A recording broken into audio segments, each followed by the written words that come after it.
My husband left our 5-year-old and 9-month-old home alone, and instead of admitting it, he's gaslighting me like I'm crazy for even asking where he was.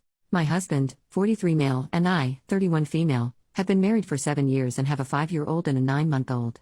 My husband left our children alone and he refuses to admit to it or tell me where he was. I'm pissed, and my husband just keeps telling me I'm making a big deal about nothing. This just happened this weekend. I'm on the board of directors for a local nonprofit organization. I had to attend an event for that organization this past Saturday, and I was gone for most of the day.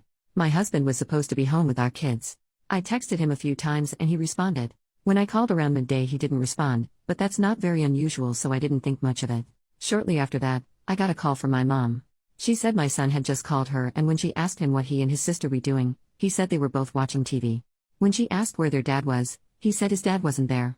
My mom asked him several other questions and from my son's responses she believed he was telling the truth and that my husband wasn't there and that there was no adult there at all. She said he didn't seem scared to be alone or worries about where his dad was at. He just called her to chat. He has a tablet designed for children, with pre-programmed contacts that he can call. It's only a few people, just family members. I left the event immediately and began texting and calling my husband over and over. He didn't respond to my first several attempts. It took him about 10 minutes, I was halfway home at that point, to respond. I was so confused, so worried, really mad, and I asked him where he was. He said he was at home. I told him our son had just told his grandmother that he was home alone with his baby sister watching TV about 15 minutes ago. My husband denied it and I told him I was too upset to talk and drive. When I got home, I checked on the kids right away and they were both fine. I asked my husband again, where was he? He said he was home the entire time. He doesn't know what our son was talking about but he must have just been confused since he had gone to the basement to do some laundry. I ran down to the basement. It was the same load of laundry I'd thrown in the dryer the night before. He didn't do any laundry when I was gone. I asked my husband why my son would be confused about whether his dad was home or not. Where in our home would he have gone and for how long for our son to think his dad wasn't home? That doesn't make sense with a 5-year-old and a 9-month-old. You wouldn't leave them unattended that long. Why was he nowhere to be found when my mom asked my son to go check certain areas of the house? I begged my husband to just admit it, to stop treating me like an idiot and to stop accusing our son of lying. Just tell me the truth, because being lied to right to my face is so incredibly maddening. He insists he was home, but he can't come up with any believable story of where he was at or what he was doing during that time. The way he answers me when I ask him about this and demand truthful answers is so dismissive. When I tell him you left our children alone, he quickly says no, I didn't, so anyway. He says I'm overreacting and letting our son's imagination drive me crazy. I am convinced he was gone. We don't have a Ring camera, but at least one of our neighbors does. I'm so upset about this that I'm tempted to ask our neighbor for the Ring footage. I had to go out to my car and scream and cry because I got so upset. Of course, I didn't want my kids to see my reaction. I can't put into words how upset I am about the fact that I know he must have really left them alone but have no proof and am being treated like I'm just a paranoid nutcase of a mother and woman by him. Update, 4 days later, last weekend my husband left our 5-year-old and 9-month-old home alone while I was gone and then refused to admit it or provide a plausible explanation. Since then, we had many arguments about it. I've been living in a constant state of anger and frustration. I didn't want to fight about it anymore, but I couldn't help it and I kept bringing it up again and again. I couldn't lay low and pretend to get over it while I waited for him to do it again and catch him in whatever was going on. I also knew that demanding he tell me the truth wasn't going to get me anywhere. Since he'd been refusing to talk and deflecting for days, all it was doing was making me mad and feel like I was about to have a brain aneurysm. I told him to hand me his phone so I could check his location at the time. He refused.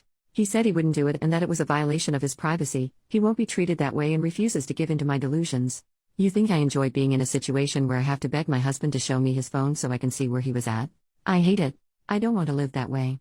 I told him it's simple, if he was really at home the entire time, just prove it. Why wouldn't he want to clear this whole thing up? I got so mad that he wouldn't turn over his phone that I told him I was going to the neighbors to get their doorbell footage. At first he was like fine, go do it. He didn't think I actually would. He knows I don't like to air drama to others so he probably figured I'd just swallow all of this crap he's been giving me. Luckily, I was totally being driven by anger at this point, so nothing was going to stop me from going to the neighbors.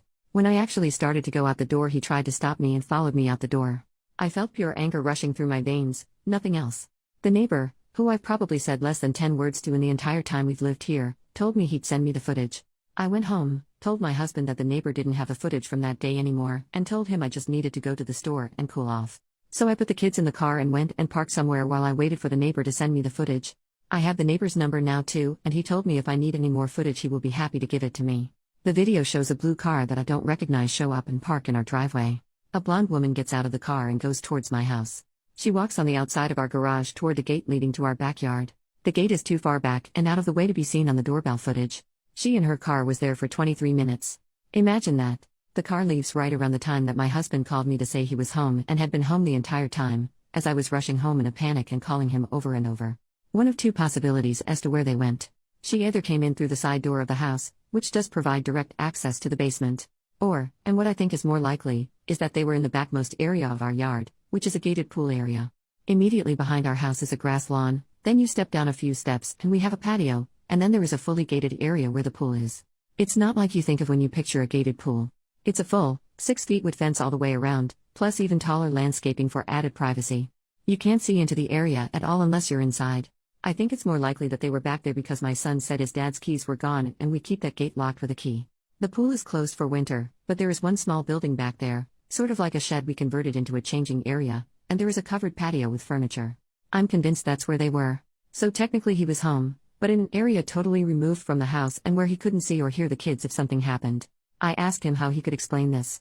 What were they doing? I obviously don't need him to tell me what they were doing, but for some reason I still had hope that he'd finally be honest. He wasn't. He showed no remorse.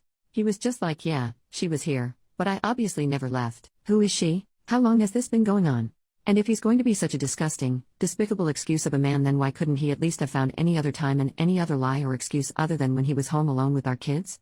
I told him I know this has happened before and I demanded to know how many times he's done this when he's been home alone with the kids. He swears this is the only time, but he still doesn't have the balls to confess to what they were doing. I don't believe him that this was the only time, FYI. I still have so many questions and I still feel like my heart is beating 200 times a minute. My blood pressure is through the roof. I've cried a lot, sobbed, begged for somebody to help me, yelled, screamed, ordered a bunch of books about divorce and custody. And you know what? The next day after our multiple explosive fights, him putting his hands on me, and me seeing the evidence, he acted like everything was totally normal and like none of that stuff ever happened. I woke up still seething, exhausted, broken, and he's acting like everything is totally back to normal. He said he was ordering breakfast to be delivered from our favorite breakfast place. He asked if I wanted to go to the store together later and try this new recipe for chili tonight. What? Why would I want to do any of these things with you now? Absolutely no acknowledgement of anything he's done or what's transpired between us in the past few days. He deserved an Oscar for how well he was able to act like none of that happened, completely comfortable and non-fazed. I know that it's a waste of my energy, but I just desperately want him to admit the full truth of what he did that day and any other day with this woman. I want to hear it from him. It won't change whatever he's done, but he could at least have the respect and decency to be honest now that he's been caught. That's a ridiculous thought though, right? How foolish of me to expect this man to show decency and honesty now. If he was a decent and honest man, then he wouldn't have had a strange woman over to our house and been out of sight from our kids for 23 minutes. His continued denial and refusal to admit to anything other than the bare minimum, his attitude like I'm somehow being controlling or infringing on his rights by asking for information. That's almost more hurtful than him cheating on me. New update. More than 1.5 months later, it's been around a month since I last posted. I've received so many messages and comments asking for an update and if me and my kids are okay. I'm sorry for not responding. I'm sort of scared to post this because I don't think people will agree with my decision. Initially, I really wanted to be able to share an update saying I had filed for divorce. When I saw that footage of a strange woman sneaking into our backyard, and even more so when he refused to give me any info or admit to anything, even going as far to say he'd never give me the satisfaction of admitting to anything, I was 100% for divorce. I immediately started to research and make a plan. I wasn't in a position to divorce right away. I thought that it might be better to try to keep my head down, pretend like everything was okay, and quietly and secretly prepare everything. Divorce is still on my mind and a possibility, but I'm no longer 100% committed to it. My husband and I are still together currently and living under the same roof. Although he held out on admitting to any wrongdoing, both with leaving our kids unattended in the house and about making love with another woman in the pool shed, he held out for a long time and we argued a lot. I kept telling myself it was pointless and I was only driving myself crazy. He wasn't going to suddenly be honest, and he admitted more than once that he wouldn't tell me the truth and felt no reason to tell me the truth. During that time, I also found him secretly going out to the garage to drink alcohol, which he'd deny. I drive myself crazy finding his stash of alcohol and other things out in the garage. He still denied it even though I was literally holding the evidence. Then, about 2 weeks ago, he admitted he had a problem, or multiple problems, and that what he did that day was wrong. He finally admitted to leaving the kids alone in the house. He admitted to making love with a woman in our pool shed. She's not a woman he's having an affair with, she's a street worker. She's transsexual. He said it in a way like I should have been relieved by all of this. The thing is, I knew he watched porn, never seemed to get in the way of our relationship or our lives. I even knew that he liked to watch trans porn. He was open about these things with me. But should I have suspected that this meant he was hiring trans street workers to have the real-life experience? Honestly, I'm really asking that. Was I naive to think he was seeking that out just because he liked to watch that type of porn? He didn't keep the porn a secret from me, and I honestly never thought he was going to seek it out in real life or cheat on me with a trans person. He also assured me that he now only regularly sees 2 trans women who are clean and safe and very professional. And when I asked him how much he pays these women for their services, yeah, they'd better be a lot of things for that price. I can't believe it. He also admitted to drinking too much and to drinking a lot before he engages with these women. At times he's taken drugs during these encounters too, but insists he doesn't have a problem, meaning addiction. I personally think he's addicted to alcohol and possibly other substances, but he binges them when I'm not around and manages to remain normal and sober when I'm around. He started drinking more heavily and regularly since that day, hence the hiding booze in the garage and chugging it when he thought I was in the shower. He says he's doing it because he's so stressed about me leaving him and because he knows he's a piece of crap for everything he's done to me and our kids. He's not allowed to be left alone with our kids anymore. He's also not allowed to make love with me for the foreseeable future. Neither are meant as punishment. These rules are in place to keep me and our kids safe, plus I have no emotional or physical desire to be intimate with him now. So, I don't know that our relationship will survive. He fears his job will be compromised if he seeks help for any of this. I'm at the point where it's like screw your job, we'll find some way to survive. This is way bigger than a job. He has stopped drinking, at least as far as I can tell. He took 2 weeks off work to try to figure himself out. He's been helping around the house and doing all of the things a good husband should do. I have hidden cameras installed all over my home and property. I don't want to live this way, but I'm not ready to file for divorce yet. I hope to get to a place financially and logistically where I can at least be prepared so that I could file for divorce at the drop of a hat if I absolutely needed to. I've told him this. He's aware that I've been preparing for divorce. He did ask me about lovemaking today, how long it'd be before I'd finally be intimate with him again. It's been mere weeks and he's already asking that, which is unbelievable in a way, yet this man masturbates several times a day without fail. I don't believe in a lovemaking addiction, or I didn't before, but I'm starting to wonder if it could be a real thing and if my husband has it. He isn't saying he does, but I'm starting to think my husband may actually have a number of hidden addictions that he can't even admit to himself. In a weird way, it's comforting because I see it as a defined problem that might be fixable, but on the other hand I'm totally grossed out by it all and it makes me feel extremely uncomfortable to think about dealing with this possibly forever. For now, me and my kids are safe. Things have calmed down. I'm not living every moment feeling completely consumed by rage. I still feel that way sometimes, but I feel a lot more steady than I did. I feel more clear-headed and surprisingly almost lacking emotion about the whole thing. It's like all of my emotions came in one big wave, then just washed out to sea. I honestly feel more clear-headed right now than I have in a long time. Relevant comments. Commenter number 1, you truly don't sound clear-headed to me? Why are you with someone who cheats on you? And left your young children by themselves? And has multiple serious addictions? He can't be trusted. He needs actual professional help, rehab or something. Do you have any family or friends you could possibly stay with? I'm super concerned for your children. OP, I don't know that he actually has any addictions, I've just to wonder if he does. Either way, I'm trying to convince him to seek some sort of professional help to deal with his issues. My kids are fine. They are never left alone with him. They're with me at all times, or if absolutely needed they're with friends or family. Commenter number 2, now only regularly sees.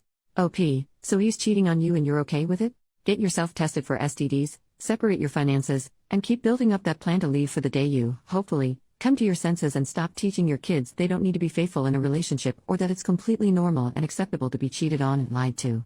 OP, the way I worded it makes it sound like it's ongoing presently right now.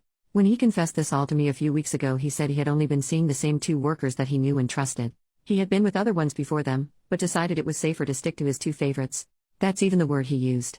His favorites. He looked at me with a straight face and said that. But he's not supposed to be doing anything with any workers anymore.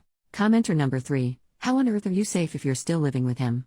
Honey, I grew up with an alcoholic father. No way in hell is your husband going to stay sober. You and your kids aren't safe.